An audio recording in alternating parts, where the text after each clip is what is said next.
The interview begins pleasantly enough. A polite greeting, a brief exchange about the weather, a glass of water placed carefully on the table. Then the American candidate leans forward, smiles confidently and says, "So just to be clear, I'd expect to be promoted within 6 months." That's usually how it works back home. The British interviewer nods slowly, not because they agree, but because they are already imagining the email they will send later, thanking the candidate for their time and wishing them every success elsewhere. This is not an isolated incident. This is a pattern. And this is the story of what happens when entitlement, confidence, and a complete misunderstanding of British work culture collide in a job application.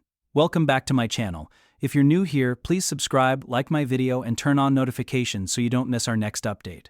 Calmly, politely, and catastrophically, British hiring culture is, at its core, understated. Competence is implied, not announced. Ambition is encouraged, but quietly.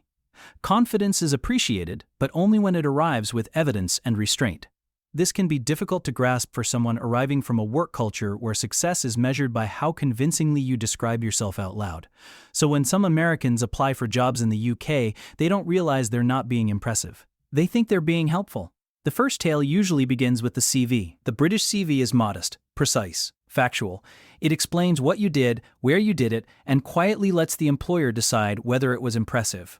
The American CV, by contrast, arrives like a motivational speech. Words like visionary, industry leader, and disruptor appear early and often. Every role is senior. Every task was transformational. Every team was led, even if it consisted of one intern and a very confused printer. One candidate proudly describes themselves as a CEO-level thinker while applying for a mid-level administrative role. The British recruiter reads this carefully, then reads it again, then wonders if CEO-level thinker is a visa category. Still, the application progresses, because British employers are polite and curious and sometimes faintly optimistic. Which brings us to the interview. It begins, as British interviews do, with understatement. "Tell us a bit about yourself," the interviewer says. The American takes a deep breath. What follows is not a bit. It is a journey. They explain that they are extremely overqualified for the role, but willing to lower themselves temporarily for the right opportunity. They mention that in the US, they would already be earning more. They say this not as a complaint, but as context.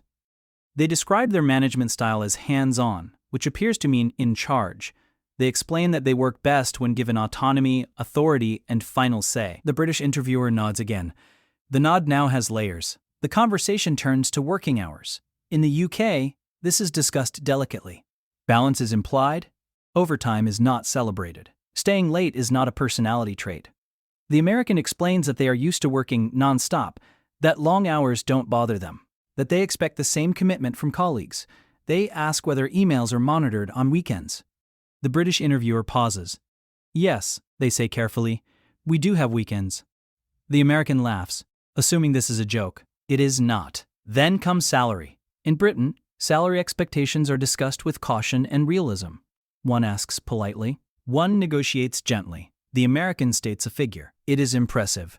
It is also approximately double the advertised range. They justify it by explaining what they used to earn back home, as though geography were optional.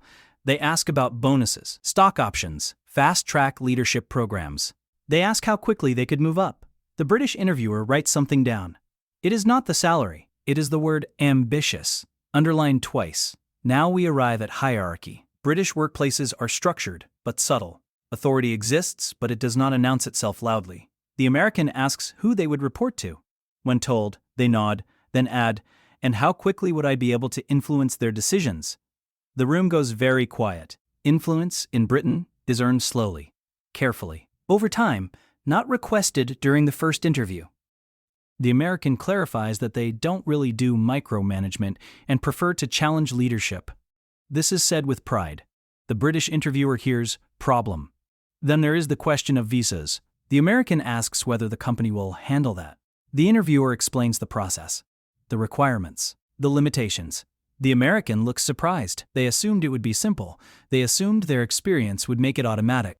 They assumed, incorrectly, that enthusiasm could replace paperwork. At one point, an American candidate asks whether working in the UK will count as international experience when they eventually return home. This is not asked jokingly. The interviewer smiles politely and explains that, yes, it would. The smile fades immediately afterward. But the most revealing moment always comes at the end. Do you have any questions for us? The interviewer asks. The American does. They ask how quickly performance reviews happen, how soon they could renegotiate salary, whether the company culture rewards standing out. They ask whether their accent will be a problem. They ask whether British colleagues are open to being managed by Americans. This last question is asked with genuine curiosity. The British interviewer takes a breath. They explain that the company values collaboration. They do not answer the question directly. Because in Britain, not answering is often the answer. When the interview ends, there are handshakes, polite thanks, warm goodbyes. The American leaves feeling confident. They felt strong, assertive, memorable. They will later tell friends that the interview went really well. Meanwhile, the British hiring team gathers quietly. They discuss experience, skills, cultural fit. They do not raise their voices. They do not mock. They simply agree that the candidate was not quite right. This phrase means many things. In this case, it means everything. None of these Americans were bad people. They were not malicious. They were simply operating under a different set of rules. In American work culture, self-promotion is survival. Confidence is currency. Selling yourself is expected.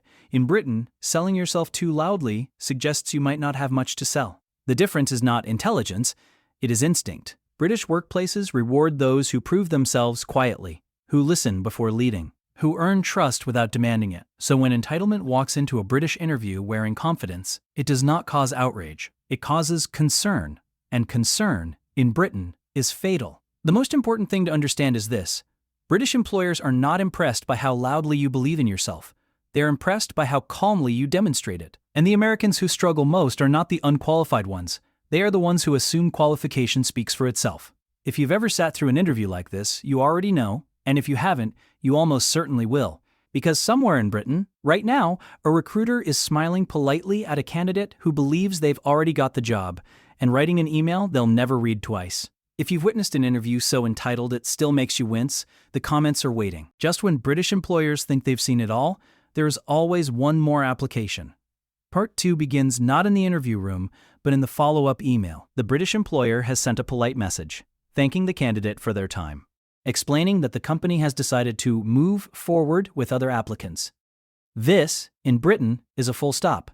The American does not read it that way. They reply immediately. They thank the employer for the feedback, then ask for clarification, then reassurance, then a second interview to address any concerns.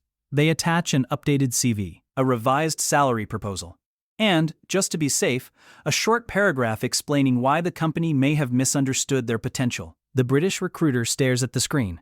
This is new information, not useful information, just new. Another candidate sends a LinkedIn message directly to the hiring manager. Friendly, casual, confident. They explain that rejection feels premature and that they'd love to jump on a quick call to clear things up. There will be no call. In Britain, rejection is not a negotiation.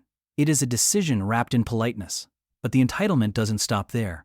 One American asks whether the company would reconsider if they agreed to start at a slightly lower title, provided the title could be corrected later. Another asks whether remote work from the US would be acceptable for now until relocation feels convenient. One candidate even asks whether the rejection might be reversed after probation, despite never having been hired. The British response remains consistent, calm, courteous, final. Because British professionalism does not escalate, it closes doors quietly and locks them permanently. The irony is this: many of these candidates were genuinely capable, but entitlement, once noticed, cannot be unseen. In British work culture, the fastest way to be remembered is not excellence, it is discomfort. And by the time part 2 begins, the decision has already been made. The job will go to someone who said less, asked fewer questions, and understood that in Britain, confidence is something you demonstrate, not something you request recognition for. If part 1 was the interview, part 2 is the aftermath. And in Britain, the aftermath is where things truly end. If you've ever seen a rejection treated like an opening offer, you already know how this finishes. Politely, quietly, and absolutely not in their favor.